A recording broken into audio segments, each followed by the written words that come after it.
शान्तये यस्य द्विविधवक्त्राद्या पारिषद्या परशतं विघ्नन्ति सततं विश्वक्सेनं तमाश्रये व्यासं वसिष्ठनप्तारं शक्तिपुत्रं कल्मषं पराशरात्मजं वन्दे शुक्तातं तपोनिधिं व्यासाय विष्णुरूपाय व्यासरूपाय विष्णवे नमो वै ब्रह्मनिधये वसिष्ठाय नमो नमः।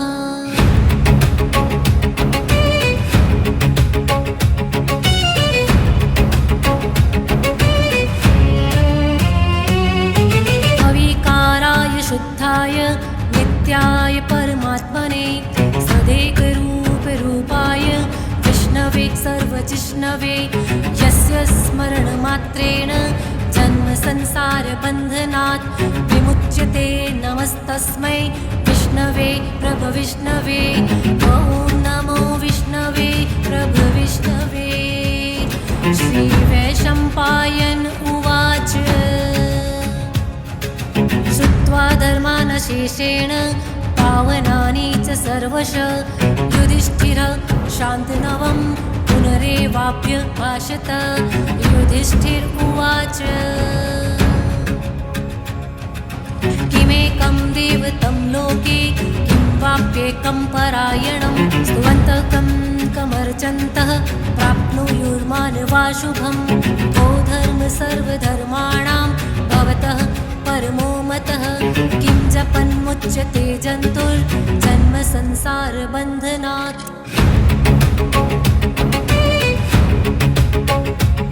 श्रीभीष्म उवाच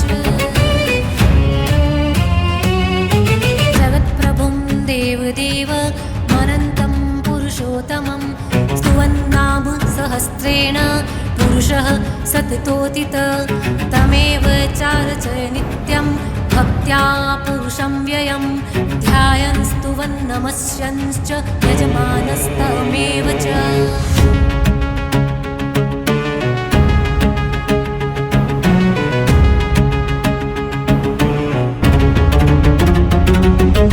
अनादिनिधनं विष्णुं सर्वलोकमहेश्वरं लोकाध्यक्षं स्तुवन् नित्यं सर्वदुःखादिको भवेत् ब्रह्मण्यं सर्वधर्मज्ञं लोकानां कीर्तिवर्धनं लोकनाथं महद्भूतं सर्वभूतभवोद्भवं एषु मे सर्वधर्माणां धर्मोदितमो मतः यद्भक्त्या पुण्डरीकाक्षं स्तवैर्रचन्नर सदा परमं यो महत्तेजः परमं यो महत्तपः परमं यो महद्ब्रह्म परमं यः परायणम्।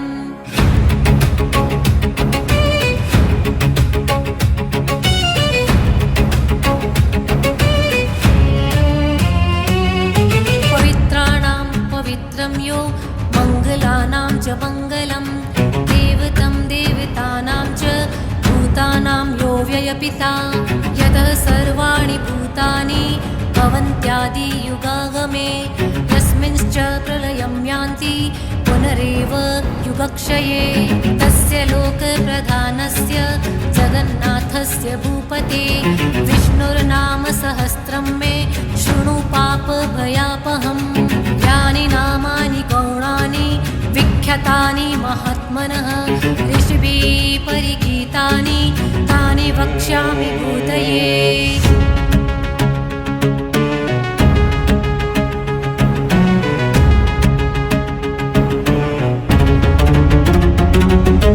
ऋषीणां सहस्रस्य वेदव्यासो महामुनि छन्दोनुष्टुप् तथा देवो भगवान् देवकीसुतः अमृतां शुद्भवो बीजं शक्तिर्देवकीनन्दन त्रिसामाहृदयं तस्य शान्त्यर्थे विनियुज्यते विष्णुं जिष्णुं महाविष्णुं प्रभविष्णुं महेश्वरम् अनेकरूपदित्यान्तं नमामि पुरुषोत्तमम्।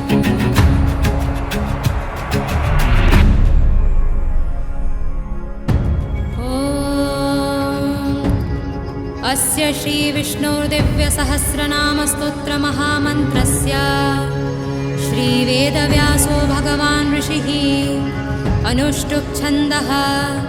श्रीमहाविष्णुः परमात्मा श्रीमन्नारायणो देवता। अमृतांशुद्भवो भानुरिति बीजम्। देवकीनन्दनः सृष्टेति शक्तिः। उद्भवक्षोभणो देव इति परमो मन्त्रः। शङ्खबृन्नन्दकी चक्रीति कीलकम्। शार्ङ्गधन्वा गदाधर इत्यस्त्रम्। रथाङ्गपाणिरक्षोभ्य इति नेत्रम्। त्रिसामा सामगः सामेति कवचम्। आनन्दं परब्रह्मेति योनिः। ऋतुः सुदर्शनः काल इति दिग्बन्धः। श्रीविश्वरूप इति ध्यानम्। श्रीमहाविष्णुप्रीत्यर्थे सहस्रनामजपे विनियोगः। ध्यानम्। शिरोदन्वत्प्रदेशे शुचिमणिविलसत्सैकते मौक्तिकानाम्। मालाकृप्तासनस्था स्फटिकमणिनिभैर्मौक्तिकैर्मण्डिताङ्गः। शुभ्रैरभ्रैरदभ्रैरूपविरचितैर्मुक्तपीयूषवर्षैः। आनन्दीनः पुनीयादरिनलिनगदाशङ्खपाणिर्मुकुन्दः। बुःपादौ यस्य नाभिर्वियदसुरनिलश्चन्द्रसूर्यौ च नेत्रे। कर्णावाशा शिरोद्यौर्मुखमपि दहनो यस्य वास्तेयमब्धिः। अन्तःस्थं यस्य विश्वं सुरनरखगो भोगि गन्धर्वदैत्यैः। चित्रं रम्यते तं त्रिभुवनवपुषं विष्णुमीशं नमामि। ॐ नमो भगवते वासुदेवाय। शान्ताकारं भुजगशयनं पद्मनाभं सुरेशं। विश्वाधारं गगनसदृशं मेघवर्णं शुभाङ्गम्। लक्ष्मीकान्तं कमलनयनं योगिहृद्यानगम्यम्। वन्दे विष्णुं भवभयहरं सर्वलोकैकनाथम्। मेघश्यामं पीतकौशेयवासं। श्रीवत्साङ्कं कौस्तुभोद्भासिताङ्गं। पुण्योपेतं पुण्डरीकायताक्षं। विष्णुं वन्दे सर्वलोकैकनाथम्। नमः समस्तभूतानामादिभूताय भूभृते। अनेकरूपरूपाय विष्णवे प्रभविष्णवे। सशङ्खचक्रं सकिरीटकुण्डलं सपीतवस्त्रं सरसीरुहेक्षणम्। सहारवक्षस्थलकौस्तुभश्रियं नमामि विष्णुं शिरसा चतुर्भुजम्। छायायां पारिजातस्य हेमसिंहासनोपरि। आसीनमम्बुदश्याममायताक्षमलङ्कृतम्। चन्द्राननं चतुर्बाहुं श्रीवत्साङ्कितवक्षसं। रुक्मिणी सत्यभामाभ्यां सहितं कृष्णमाश्रये।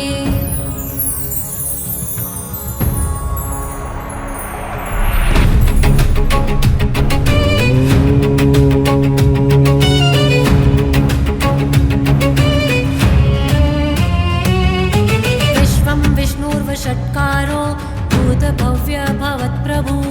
भूतकृद्भूतभृद्भावो भूतात्मा भूतभावन। भूतात्मा परमात्मा च भूतानां परमागति। अव्ययः पुरुषः साक्षी क्षत्रज्ञोऽक्षर एव च। योगो योगविदां नेता प्रधान पुरुषेश्वरः। नारसिंहवपु श्रीमान् केशवः पुरुषोत्तमः। सर्वशिवस्थाणो भूतादिर्निधिरव्ययः। सम्भवो भावनो भर्ता प्रभवः प्रभुरीश्वरः।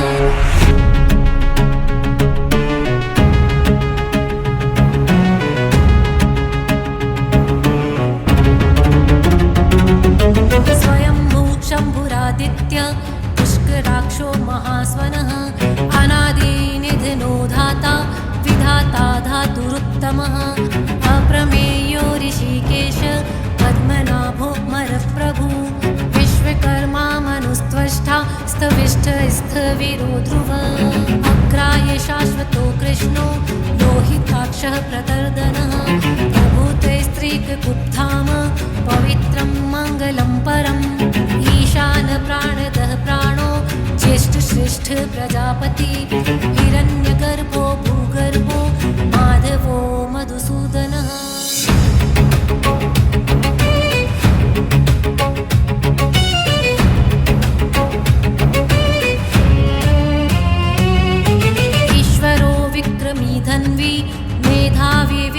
क्रमः अनुत्तमो दुराधर्ष कृतज्ञ कृतिरात्मवान् सुरेश शरणं शर्म विश्वरेतां प्रजाभव अहत् संवत्सरो व्याल प्रत्यय सर्वदर्शनः अज सर्वेश्वर सिद्ध सिद्धि सर्वातिरच्युतः विशाकपिर्मेयात्मा सर्वयोग विनिसृत वसुर्वसुमना सत्य समात्मा सम्मित्सम अमोघ पुण्डरीकाक्षो विश्वकर्मा वृषाकृतिः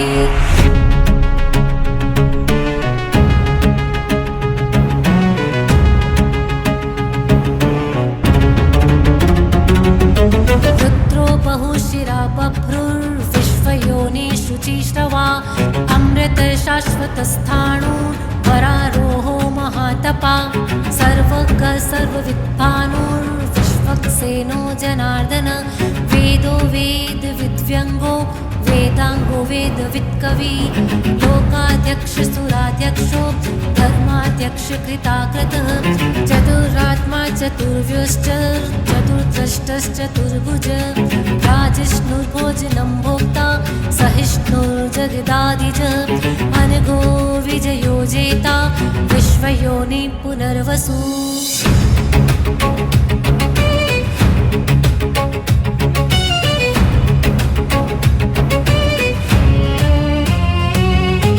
उपेन्द्रो वामन प्रांशुर्मोगः शुचिरुर्जितः अतीन्द्र संग्रसर्गो चित्तात्मा नियमो यमः वैद्यो वैद्य सदा योगी वीरहा माधवो मधु अतीन्द्रियो महामायो महोत्साहो महाबलः महाबुद्धिर्महावीर्यो महाशक्तिर्महाद्युति अनिर्दिश्य वपु श्रीमान् नियात्मा महात्रिधृक महेश्वासो महीभर्ता श्रीनिवास सतां गतिः अनिरुद्ध सुरानन्दो गोविन्दो गोविन्दाम्पते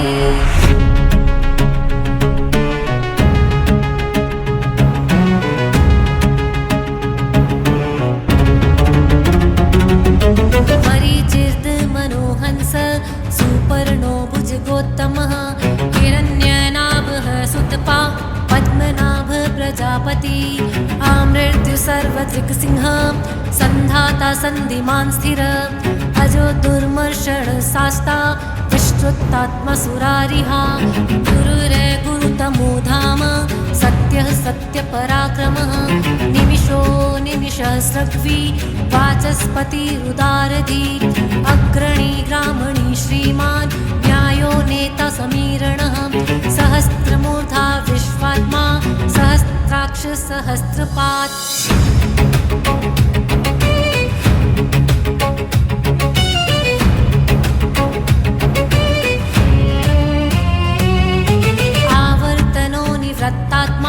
संव्रत संप्रमर्दन अह संवर्तको वह्नि रनिलो धरणीधर सुप्रसाद प्रसन्नात्मा विश्वधृक् विश्वभुक् विभु सत्कर्ता सत्युत्साधुर्जनहुर्नारायणो नर असंख्येयो प्रमेयात्मा विशिष्ट शिष्टकृच्छुचि सिद्धार्थ सिद्ध संकल्प सिद्धिद सिद्धि साधन वृषाही वृषभो वृष्णुर्वृषपर्वा विशोदर वर्धनो वर्धमानश्च विविक्त श्रुतिसागरः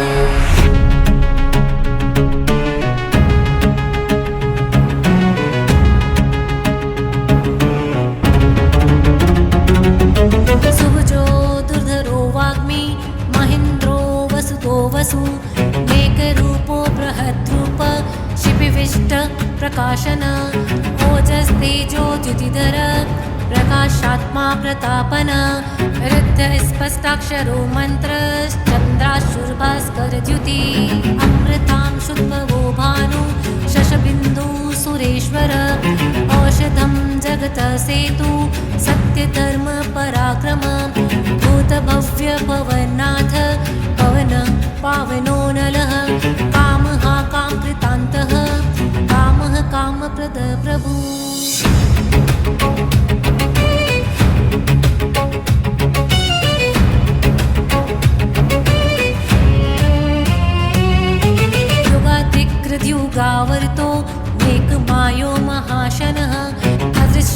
अव्यक्तरूपश्च सहस्रजिदनन्तजित् इष्टो विशिष्टशिष्टिष्ट शिखण्डी नहुषो वृष क्रोधहा क्रोधकृत्कर्ता विश्वबाहुर्महीधरः अच्युत प्रथित प्राण प्राणदो वासवानुजः अपामनिधिरधिष्ठान मप्रमत्त प्रतिष्ठित स्कन्द स्कन्दधरो धूर्यो वरदो वायुवाहन वासुदेवो बृहद्भानु राधिदेव पुरन्दर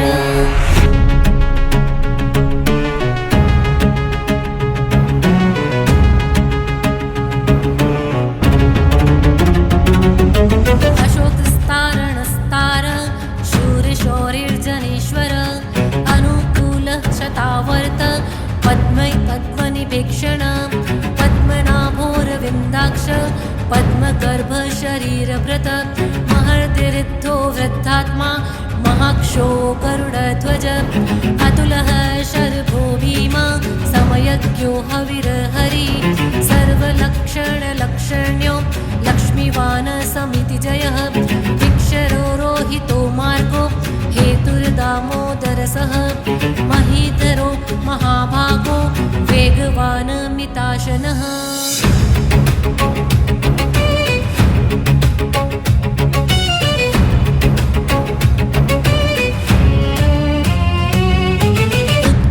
क्षोभिणो देव श्रीगर्भः परमेश्वरः कर्णं कारणं कर्ता विकर्ता गहनो गुह व्यवसायो व्यवस्थान संस्थान स्थान दो ध्रुव परर्थी परमस्पष्ट पुष्टः पुष्टः सुभेक्षण रामो विरामो विरतो मार्गो नेयो नयो नय वीरः शक्तिमतां श्रेष्ठो धर्मो धर्मविदुत्तम वैकुण्ठ पुरुष प्राण प्राणद प्रणव प्रथु हिरण्यगर्भशत्रुघ्नो व्याप्तो वायुतोक्षज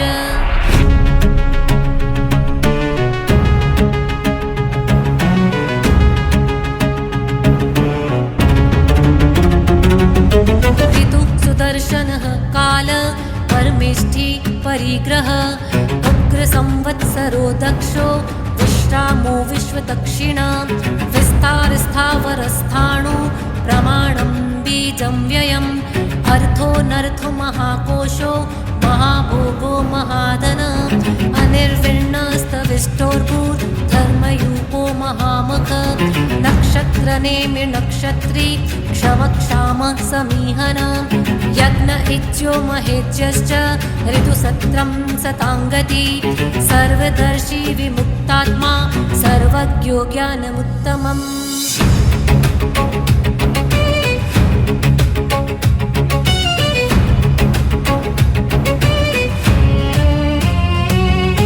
सुव्रत सुमुख सूक्ष्म सुघोष सुखद सुहृत् मनोहरो जित्क्रोधो वीरबाहोर्विदारण स्वापनः स्ववशो व्यापी नेकात्मानेक कर्मकृत् वत्सरो वत्सलो वत्सी रत्नगर्भोदनेश्वरः धर्मकृद्धर्मी सदसत्सक्षरमक्षरम् अविज्ञाता सहस्रांशुर्विधाता कृतलक्षण गवस्तिनेमि सत्त्वस्थ सिंहो भूतमहेश्वर आदिदेवो महादेवो देवेशो देवकृद्गुरु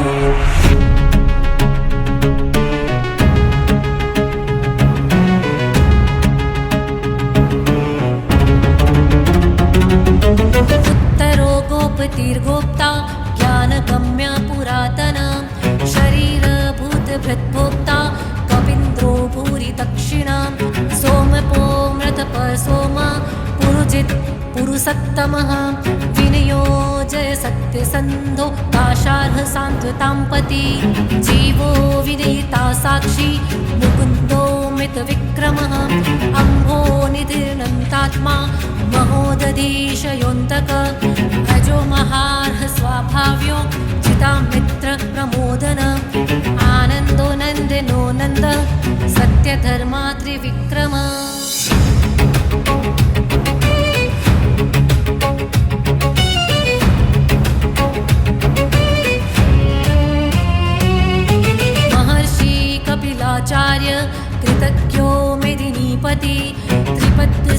षोडशाध्यक्षो महाशृङ्गे कृतान्तिकृत् महावराहो गोविन्द सुषेण कनकाङ्गदी गुह्यो गभीरो गहनो गुप्तश्चक्रगदाधर वेदास्वाङ्गो चित्कृष्णो दृढसङ्कर्षणोच्युत वरुणो वारुणो वृक्ष पुष्कराक्षो महामना भगवान् भगहानन्दी वनमाली हलायुध आदित्यो ज्योतिरादित्य सहिष्णुर्गतिसप्तमः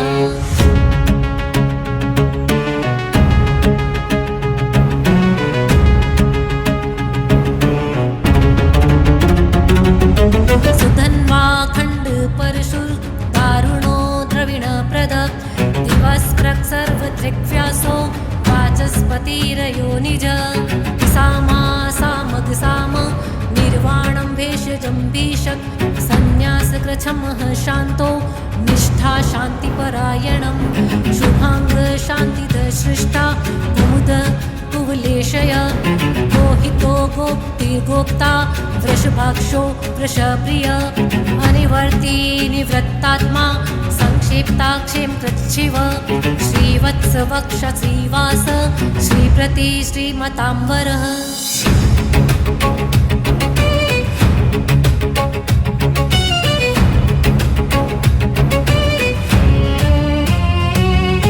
श्रीधः श्रीश श्रीनिवास श्रीनिधि श्रीविभावन श्रीधर श्रीकर श्रेय श्रीमान् लोकत्रयाशय स्वक्षः स्वङ्गशतानन्दो नन्दिर्ज्योतिर्गणेश्वर विजितात्मा विधेयात्मा सत्कीर्ति छिन्न संशय उदीर्ण सर्वतश्चक्षुर्गणीश शाश्वत स्थिर भूषयो भूषणो भूतिर्विशोकः शोकनाशनः अर्चिष्मानर्चित्कुम्भो विशुद्धात्मा विशोधन अनिरुद्धो प्रतिरथ प्रद्युम्नो मितविक्रमः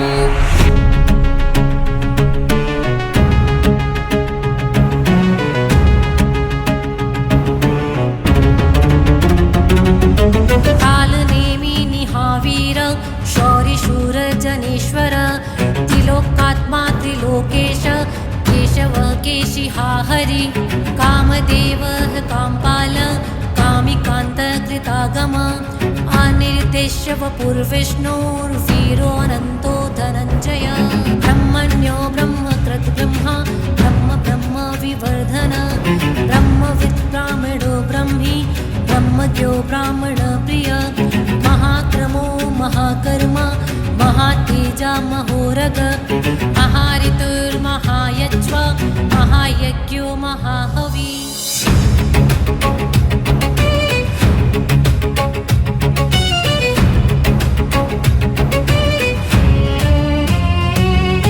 स्तव्यस्तव प्रियस्तोत्रं स्तुतिस्तोतारणप्रिय पूर्णः पूरिता पुण्य पुण्यकीर्तिर्नामय मनोजवस्तीर्थकरो वसुरेता वसुप्रद वसुप्रदो वासुदेवो वसुर्वसुमनाहवि सद्गति सत्कृति सत्ता सद्बुद्धि सत्परायण शूरसेनो यदुश्रेष्ठ सन्निवास सुयामुन भूतावासो वासुदेव सर्वासु निलयो नलः दर्पः दर्पदो तृप्तो दुर्धरोधा पराजितः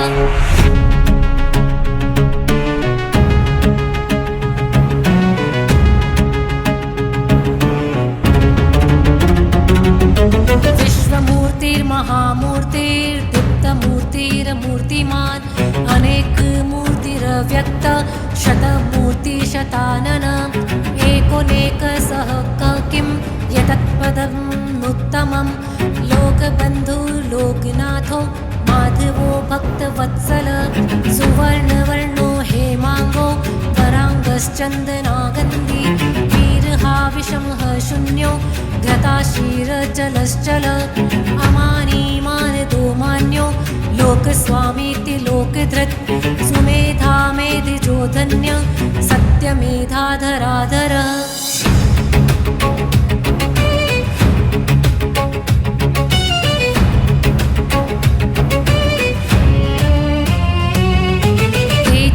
शोद्युतिधर सर्वशस्त्रकृताम्बर विग्रहो निग्रहो व्यग्रो मेघशृङ्गो गदाग्रज चतुर्मूर्तिश्चतुर्बाहुश्चतुर्व्यूहश्चतुर्गति चतुरात्मा चतुर्वेदविदेकपात् समावर्तो निवृत्तात्मा दुर्जयो दुरतिक्रम दुर्लभो दुर्गमो दुर्गो दुरावासो दुरारिहा शुभाङ्गो लोकसारङ्ग सतन्तुस्तन्तुवर्धन इन्द्रकर्मा महाकर्मा कृत्कर्मा कृतागमः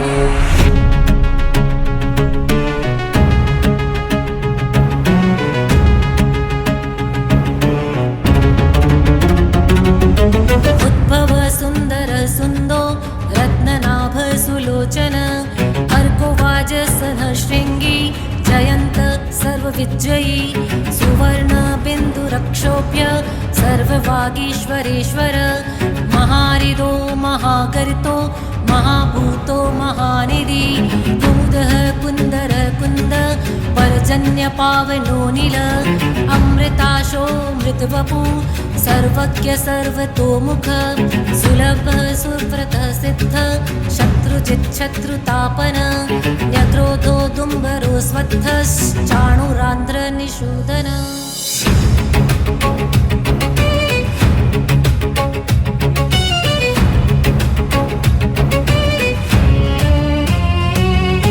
सहस्रार्चिः सप्तजिह्वः सप्तेधा सप्तवाहन अमूर्तिरनघो चिन्त्यो भयकृत् भयनाशन अणुर्बृहत् कृशस्थूलो गुणभृन्निर्गुणो महान् अजित स्वजित स्वास्य प्राग्वंशो वंशवर्धन भारभृत् कथितो योगी योगीश सर्वकामद आश्रमः श्रवणक्षाम सुपर्णो वायुवाहन धनुर्धरो धनुर्वेदो दण्डो दमयितादम अपराजित सर्वसहो नियन्ता नियमो नियमः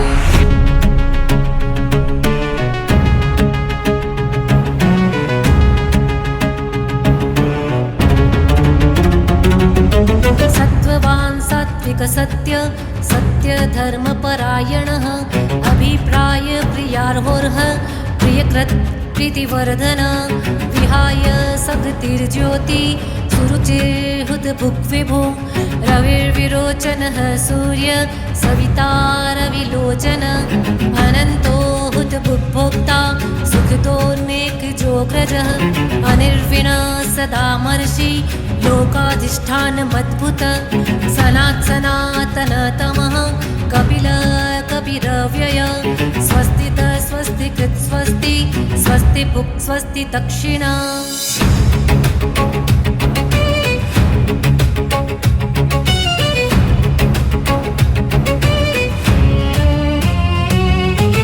रुद्र कुण्डली चक्री विक्रम्योर्जित शासन शब्दातिग शब्दसः शिशिरः शर्वरीकर अक्रूरः पेशिलो दक्षो दक्षिणः क्षम्यणाम्बरः विद्वतमो वीतभय पुण्याश्रवणकीर्तन उत्तारणो दुष्कृतिः पुण्योदुःस्वप्ननाशन वीरहा रक्षणः सन्तो जीवनः पर्यवस्थित अनन्तरूपोऽनन्तश्री जगमन्योर्भयापः चतुर्श्रो गभीरात्मा विदिशो व्यादिशो दिश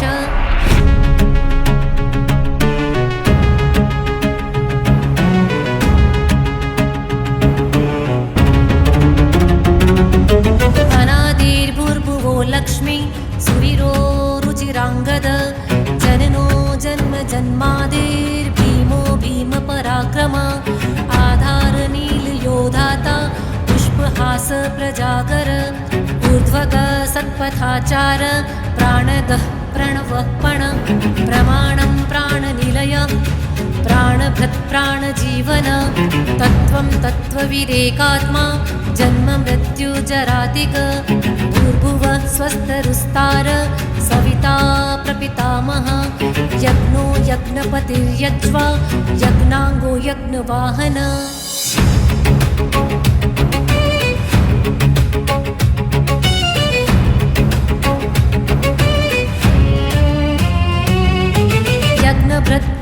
तद्यज्ञे यज्ञसाधन यज्ञात् कृत यज्ञीयं मन्नाद एव च आत्मयोनि स्वयं जातो वैखान सामगायन देवकी नन्दन सृष्टा क्षितिशः पापनाशनः शङ्खभ्रन्नन्दकी चक्री शार्ङ्गधन्वा गदाधर रथाङ्ग पाणिरक्षोभ्य सर्वप्रहरणायुध श्री सर्वप्रहरणायुध ॐ नमः इति।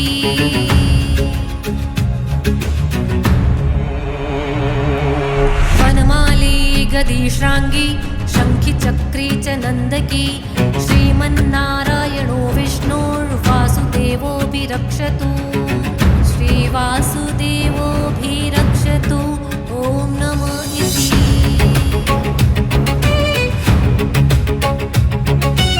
श्रीभीष्म उवाच इदं कीर्तनीयस्य केशवस्य महात्मनः नाम्नां सहस्रं दिव्यानाम् अशेषेण प्रकीर्तितं य इदं शृणुयात् नित्यं यश्चापि परिकीर्तयेत् नाशुभं प्राप्नुयात् किञ्चित् सोमुत्रेह च मानव वेदान्तको ब्राह्मणः स्यात् क्षत्रियो विजयी भवेत् वैश्यो धनसमृद्धः स्यात् शूद्रः सुखमवाप्नुयात् धर्मार्थी प्राप्नुयात् धर्म अर्थार्थी चार्थमाप्नुयात् कामान् वाप्नुयात् कामी प्रजार्थी प्राप्नुयात् प्रजाम्।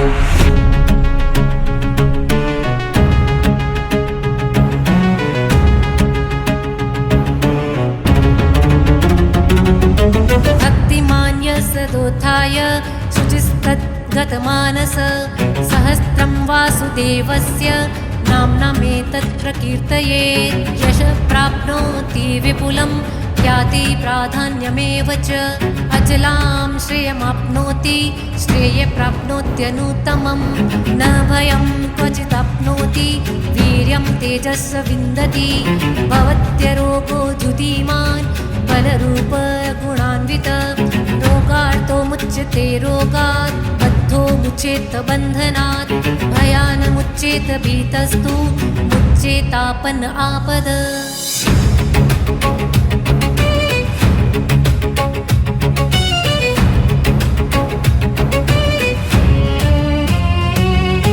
दुर्गान्यतिरत्याशु पुरुषः पुरुषोत्तमं स्तुवन्नाम सहस्रेण नित्यं भक्तिसमन्वित वासुदेवाश्रयो मर्त्यो वासुदेवपरायण सर्वपापविशुद्धात्मा याति ब्रह्म सनातनं न वासुदेवभक्तानां माशुभं विद्यते क्वचित् जन्म मृत्युजराव्याधि भयं नैवोपजायते इमं स्तवं धियानां श्रद्धाभक्ति समन्वित युज्यतात्मसुखक्षान्ति श्रीधृते स्मृतिकीर्तिभिः।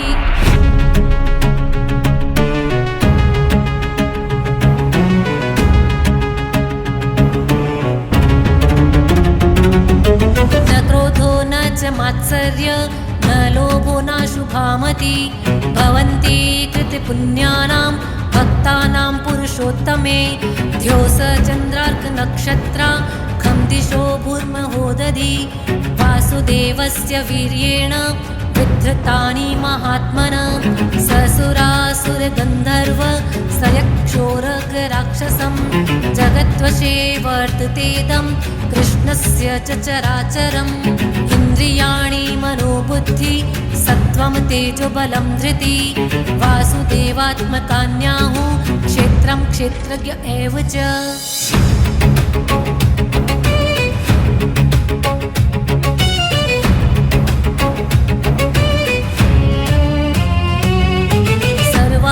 सर्वागमानामाचार प्रथमं परिकल्पते आचार प्रभुवो धर्मो धर्मस्य प्रभुरच्युत ऋषयः पितरो देवा महाभूतानि धातव जङ्गमाजङ्गं चेदं जगन्नारायणोद्भवं योगो ज्ञानं तथा साङ्ख्यं विद्याशिल्पादिकर्म च वेदा शास्त्राणि विज्ञानमेत सर्वं जनार्दनात् एको विष्णुर्महद्भूतं पृथग्भूतान्यनेकशः त्रिलोकान् व्याप्य भूतात्मा भुक्ते विष्णु भुग्व्यय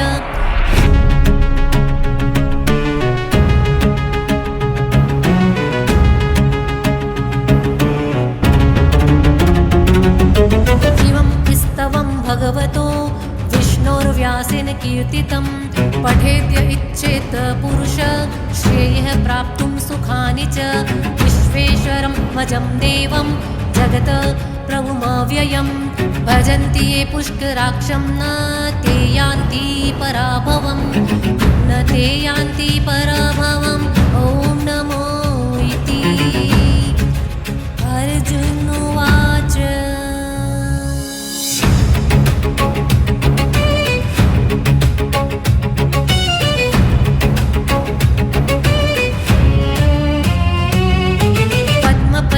विशालाक्ष पद्मनाभसुरोत्तम भक्तानां मनुरक्तानां त्राता भव जनार्दन श्रीभगवानुवाच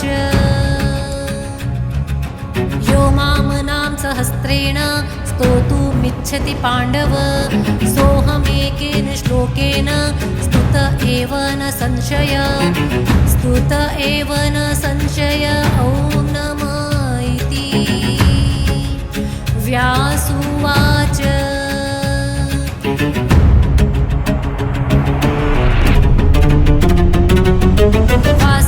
वासनाद्वासुदेवस्य वासितं भुवनत्रयं सर्वभूतनिवासोऽसि वासुदेवो नमस्तुते श्रीवासुदेव नमोऽस्तुत ॐ नमः इति पार्वत्युवाच केनोपायेन लघुना विष्णोर्नाम सहस्रकं पठ्यते पण्डितेर्नित्यं श्रोतुमिच्छाम्यहं प्रभो ईश्वर उवाच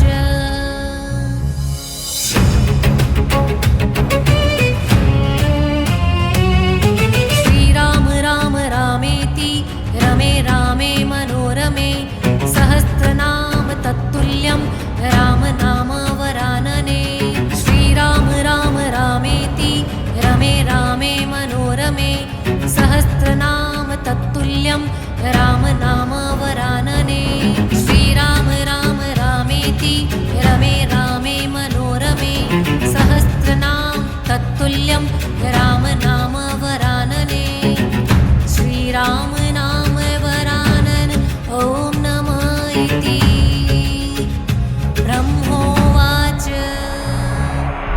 नमोस्तवन्ताय सहस्रमूर्तये सहस्रपादाक्षि शिरोरुबाहवे सहस्रनाम्ने पुरुषाय शाश्वते सहस्रकोटियुगधारिणे नमः सहस्रकोटियुगधारिणे ॐ नमः इति सञ्जय उवाच यत्र योगेश्वरः कृष्णो यत्र पार्थो धनुर्धर तत्र श्रीर्विजयो भूतिर्ध्रुवा नीतिर्मतिर्मम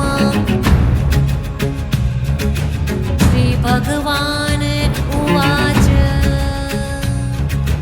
अनन्यान् चिन्तयन्तो मां ये जना पर्युपासते तेषां नित्याभियुक्तानां योगक्षेमं वहाम्यहम् परित्राणाय साधूनां विनाशाय च दुष्कृतां धर्मसंस्थापनार्थाय सम्भवामि युगे युगे आर्ताविष्णा शिथिलाश्च भीता घोरेषु च व्याधिषु वर्तमाना संकीर्त्य नारायण शब्दमात्रं विमुक्तदुःखा सुखिनो भवन्ति कायेन वाचा मनसेन्द्रियैर्वा बुद्ध्यात्मना वा प्रकृते स्वभावात् करोमि यद्यत् सकलं परस्मै नारायणायेति